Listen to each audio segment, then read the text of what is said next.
இன்னைக்கு நம்ம என்ன பார்க்க போறோம் அப்படின்னா, பிறந்த குழந்தைகளுக்கு ஒரு சில பேருக்கு என்ன ஆகும் அப்படின்னா, பாதம் வந்து நார்மல் குழந்தைகள் மாதிரி இருக்காது. கொஞ்சம் உள்ளோடி வளைஞ்ச மாதிரி இருக்கும்.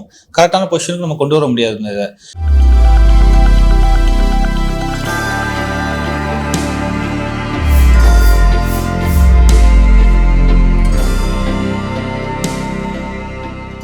வணக்கம், நான் மருத்துவர் தினேஷ்குமார், எலும்பியல் மருத்துவர், தாமஸ் மருத்துவமனை, புளியங்குடியிலிருந்து.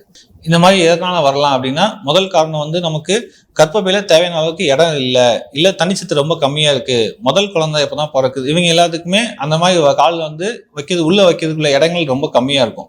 அது இடம் இல்லாதனால காலை வந்து கொஞ்சம் மடக்கியே வச்சிருக்கும். குழந்தை பிறக்கும் போது அது கால் மடக்கின மாதிரி நம்ம குழந்தை பிறக்கும். பெரும்பாலும் ஆண் குழந்தைங்களுக்கு தான் நிறைய வரும்.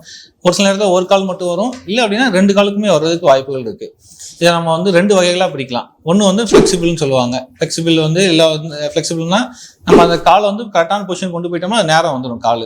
அது மாதிரி உள்ள குழந்தைகளுக்கு வந்து நம்ம வெறும் அப்சர்வேஷன் தான். நம்ம 1 வாரம் 2 வாரம் வெயிட் பண்ணி பார்க்கலாம். ஏன்னா அந்த மாதிரி ஜவ்வுகள் வந்து நல்ல நேரம் கொண்டு வந்துருச்சு அப்படின்னா வேற எதுவுமே ட்ரீட்மெண்ட் தேவை கிடையாது. அது நல்லா கொஞ்ச நாளே சரியாயிடும் தான்.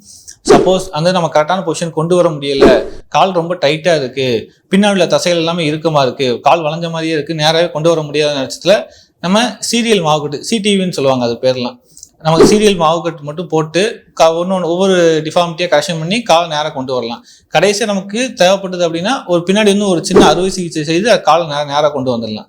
சப்போஸ் நம்ம இதை கரெக்டான நேரத்தில் டயக்னோசிஸ் பண்ணலை, இல்லை நம்ம கரெக்டான ட்ரீட்மெண்ட் எடுக்கலை அப்படின்னா பின்னாடி வரும்போது ஈக்வனஸ் டிஃபார்ம்னு சொல்லுவாங்க, கால் ஃபுல்லாகவே வளைஞ்சே இருக்கும். அந்த மாதிரி தான் வச்சு குழந்தைகள் நடந்துட்டு இருப்பாங்க, ரொம்ப கஷ்டப்படுவாங்க. அதுக்குள்ள ட்ரீட்மெண்ட் வந்து ரொம்ப பெரிய பெரிய சர்ஜரிஸ்லாம் தேவைப்படும். அதனால கரெக்டான டயத்தில் அதுக்கெல்லாம் ட்ரீட்மெண்ட் எடுத்தோம்னா நல்ல ரிசல்ட் நமக்கு எப்பவுமே கிடைக்கும்.